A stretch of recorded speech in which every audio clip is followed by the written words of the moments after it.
Greetings, my dear viewer. You're on the channel The Price of Cheating. The channel is for those who appreciate traditional family values and condemn adultery. So be sure to subscribe to the channel. Let's get started. I had always believed Madison was someone who cherished loyalty, but lately that belief had started to crack. My voice stayed measured, though unease churned within me. Did I hear that right? You're going on a date with someone else? Madison's posture stiffened, her arms crossing defensively. Yes, I am, she replied firmly. Don't make this into something it's not, Matthew, she added, her voice sharp but edged with uncertainty. I just need one night to feel something different. For a brief second, doubt flickered in her eyes as she caught the hardening of my expression, but then she straightened, her resolve returning. I love you, Matthew. You know that. Her words hung in the air, heavy but insufficient. I need to figure out if this is really it for me, she added, as if that would soften the blow. What could I say to that? I forced myself to maintain composure. So it's already decided. Fine. Go chase whatever it is you think you're missing, and I'll handle what's left behind. I let the words settle, hoping they'd strike a chord. But Madison seemed caught up in her own reasoning. Please, Matthew, don't turn this into a fight, she said, her voice quieter now, her gaze lowering. I just want us to be okay. Then stay, I countered, raising an eyebrow, waiting for her to reconsider. But she said nothing. Her silence spoke louder than any words could. In that moment, I knew her mind was made up. It was evident in her tense stance, in the way she avoided looking at me. She had convinced herself this was something she needed, something she deserved. By Thursday, I'd relocated to the guest room. The house felt oppressively quiet, the atmosphere thick with discomfort. Though Madison was just down the hall, it felt as though she were miles away. I avoided her questioning glances as I packed, saying little to nothing. Finally, she broke the silence. Are you seriously doing this, Matthew? She asked, incredulous. Are you seriously going on this date, Madison? I shot back, still refusing to meet her eyes. Because if you are, then yes, I'll stay out of your way while you figure things out. Don't be ridiculous, she said with a frustrated sigh, her arms crossing. But her silence after that said everything I needed to know. She had no defense. On Friday morning, I left early and headed to the best men's salon in town. A clean shave and a sharp haircut later, I barely recognized the confident, refined version of myself staring back in the mirror. Next door, I picked out a tailored navy suit and sleek leather shoes to complete the look. This wasn't for Madison. It was for me. A reminder to myself, and perhaps to her, that I wasn't a pushover.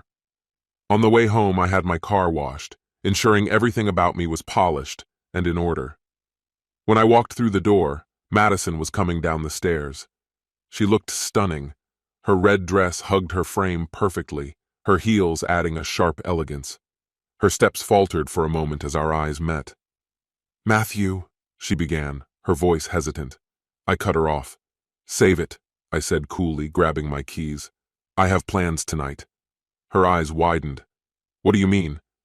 Exactly what I said, I replied evenly. If you get a night out, so do I.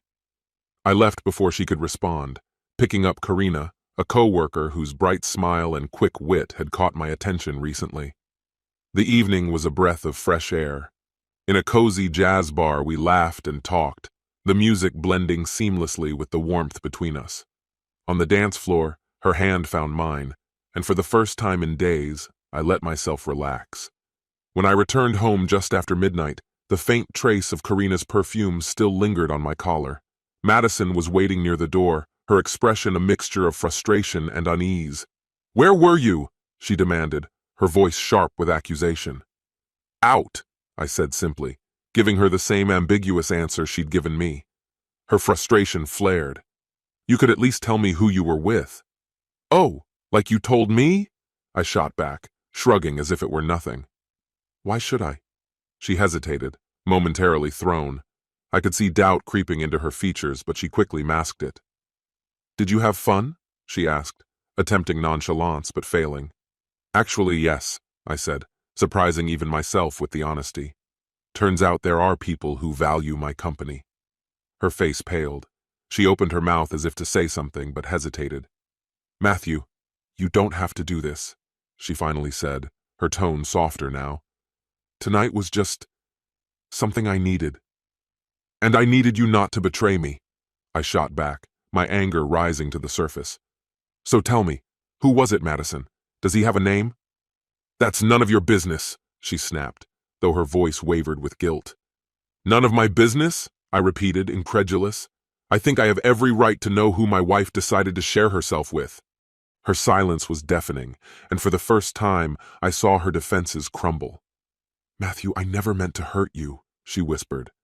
"But you did," I said, my voice colder than I intended. "And the worst part? You don't even seem sorry." I turned away, numbness overtaking me. The silence between us was unbearable, a gulf too wide to bridge. We were no longer partners, we were strangers, divided by choices neither of us could undo. By dawn, Madison had completely moved out of our shared bedroom, as if physical separation could somehow undo the harm she'd caused. I had reached my own conclusion as well. The weekend was spent carefully packing my essentials. It had become painfully clear that staying in the same house only widened the gap between us. Words had failed. Only actions remained. When Monday evening arrived, I placed my packed bags near the front door. Madison walked in, her face pale and tense. "You're really going, aren't you?" she whispered, her voice fragile. "Yes," I said firmly, meeting her gaze. "We both need space, Madison." "You need to figure out what you're looking for," I added, "and I need to figure out what I want." Her mouth opened as if to protest, but no words emerged. Her shoulders sagged in resignation. In the weeks that followed, life settled into a strange new rhythm. My bond with Karina deepened, our conversations becoming more personal, our meetings more frequent. With her, I shared parts of myself I'd never revealed to Madison. Her kindness felt like a healing balm, slowly soothing the pain of betrayal.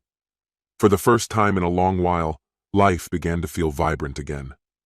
One evening, while Karina and I lingered over dinner at a small Italian restaurant, she placed her hand gently over mine. "Matthew," she said softly, "I don't want to rush you, but I want you to know I'm here, whatever you need." Her words were sincere, offering not a quick fix but steady support. I squeezed her hand, grateful for the peace she brought into my life. Not long after, on a rainy night, a sudden knock broke the stillness of my apartment. Opening the door, I found Madison, drenched and shivering. "Can we talk?" she asked, her voice uncertain and small. I hesitated, torn, but curiosity won. I stepped aside, letting her in. She sat down, her gaze scanning the apartment, devoid of any traces of our shared life. "Matthew," she began, her voice thick with emotion. "I made terrible mistakes, but I'm here because I want to fix them, if you'll let me." Her words stirred something deep within me, a faint echo of what we once shared, but the ache of her betrayal muted any nostalgia. I took a deep breath, readying myself for a hard conversation. "I don't know, Madison," I replied carefully. "A lot has happened since you left. I don't know if we can ever go back to what we were." Her face flickered with both regret and hope, and I realized this chapter between us wasn't yet closed. As I looked at her, memories surfaced, nights filled with laughter, lazy mornings, the dreams we'd shared. But those moments felt like relics of a distant past. Since her betrayal, I'd found solace in Karina's warmth, and my heart had started to mend. "Madison," I said, my tone deliberate, "you made the choice to walk away from us. You didn't include me in that decision. Now you're here because—" I paused, letting the unfinished question linger.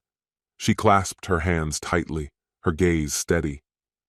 "I know I made a terrible mistake," she said, her voice quivering. "I thought I needed something different, but I see now that everything I ever wanted was with you. You were everything." Her heartfelt words felt like they'd arrived too late. I exhaled deeply, searching for the right response. "Do you have any idea how much damage you caused, Madison?" I asked evenly. "You didn't just hurt me. You shattered the foundation of everything we built. You made me question everything I believed in." Her face twisted with pain. "I know," she murmured. "I don't expect you to forgive me overnight. I'm just asking for a chance to show I can be better." Her plea hung heavily in the room, weighted with hope and desperation. But while she had been chasing something new, I had been rebuilding my life. I thought of Karina, her laughter, her compassion, and the steady way she'd helped me heal. Madison must have sensed my hesitation because she leaned forward, her eyes glistening with urgency. "I know there's someone else now," she said, her voice cracking. "But Matthew, we have history. Don't throw it away because of one mistake." Her words sparked a flash of anger. "One mistake?" I echoed, my voice rising. "You didn't just slip into betrayal, Madison. You made that choice over and over, and now you expect me to just forget?" Silence enveloped us, heavy and suffocating. Her words had stirred old emotions, tugging at memories of the life we'd once shared. But I'd come too far to turn back. I thought of Karina, and how she made me feel valued, understood, and whole. "Madison," I said quietly, almost to myself, "I don't know if I can ever feel the same way about you. You broke something that might never heal." Her face crumpled, but she pressed on. "Please, Matthew," she whispered, her voice breaking. "Can we try? Just one more time?" "I'll do whatever it takes to make things right." Madison's words stirred something deep within me. I'd always believed in redemption, in the power of second chances. But this wasn't a simple lapse in judgment. Madison's actions were intentional, repeated choices that cut deeper each time. I glanced at the clock, her eyes heavy on me. "Let's focus on getting through tonight," I said carefully. "We'll talk tomorrow." She exhaled, her relief palpable. "Thank you, Matthew. That's all I ask." The next morning I woke with a tightness in my chest. Though Madison had slept on the couch, her presence loomed like an unshakable shadow. As I contemplated my next move, my phone buzzed. It was Karina. "Hey, Matthew." Her voice was warm, but there was a trace of hesitation. "Are you free for dinner tonight?" I hesitated, glancing toward the living room where Madison still lay asleep. Karina noticed the pause. "Is everything okay?" she asked, concern clear in her tone. "Yeah, Madison came by last night," I admitted, the words spilling out. "She's asking for another chance." A long silence followed. "I see," Karina finally said, her voice unreadable. "And are you considering it?" I pressed a hand to my forehead, the weight of the situation bearing down on me. "I'm not sure," I confessed. "I'm confused. I don't want to hurt you. You've been incredible, and you deserve so much more than this." Her sigh was soft but firm. "Matthew, I can't be someone's second choice. If you still have feelings for her, you need to figure that out. I care about you, but I won't be caught in a love triangle." Her words struck a nerve. She was right. Karina deserved someone fully committed, not torn between the past and the present. After the call ended, I knew what I needed to do. I walked into the living room, finding Madison awake, her eyes red and tired. Sitting across from her, I began, "Madison, I've thought a lot about this. I'll always appreciate what we shared, but I can't go back." Her face crumpled, but she nodded slowly. "I understand, Matthew. I knew this was a long shot, but I had to try." I reached out, gently touching her hand. "I hope you find what you're looking for, Madison. But for me, moving forward means leaving the past behind." She pulled her hand away, a mix of sadness and acceptance in her expression. "Thank you for being honest," she whispered, brushing away a tear. "I'll pack my things and leave by the end of the week." That evening I called Karina, unsure if she'd even pick up. She answered almost immediately, her voice laced with hope. "Matthew, how did it go?" "I told her it's over," I said, feeling the weight lift with every word. "I want to move forward, with you if you'll have me." She paused and I held my breath. Finally her voice softened.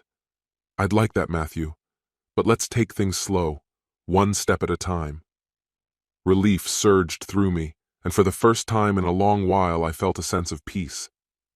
Just as Karina and I started finding our footing, life threw another curveball. A few weeks later I came home to find a letter tucked into my doorframe.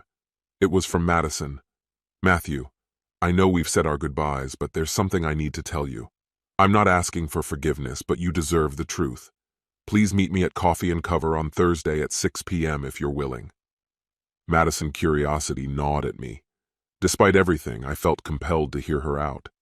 I debated telling Karina, but decided this was something I needed to handle on my own. By Thursday evening, I was at the cafe, my mind swirling with questions. Madison arrived shortly after, her nervousness evident. "Thank you for coming," she said softly as she sat across from me. "There's something I need to say." I nodded, encouraging her to continue. Taking a deep breath, she began. "When I started seeing Joseph, it wasn't because I didn't care about you," she admitted, her voice trembling. "I was scared, Matthew, scared of commitment, of losing myself. Sabotaging us felt like the only way to escape that fear." Her confession stung, but it also brought clarity. Her choices weren't about me. They were battles she was fighting within herself. "I'm not asking for anything from you," she said, tears welling in her eyes. "I just needed you to know I'm trying to change. I don't want to be that person anymore." I nodded slowly, letting her words sink in. "Thank you for telling me, Madison. I hope you find peace." As I walked away from the cafe, a sense of freedom washed over me. The past no longer held its grip. I was ready, finally ready, to embrace the future, unburdened by the ghosts of yesterday. This concludes the story. If you like it, then put your powerful like and subscribe to the channel.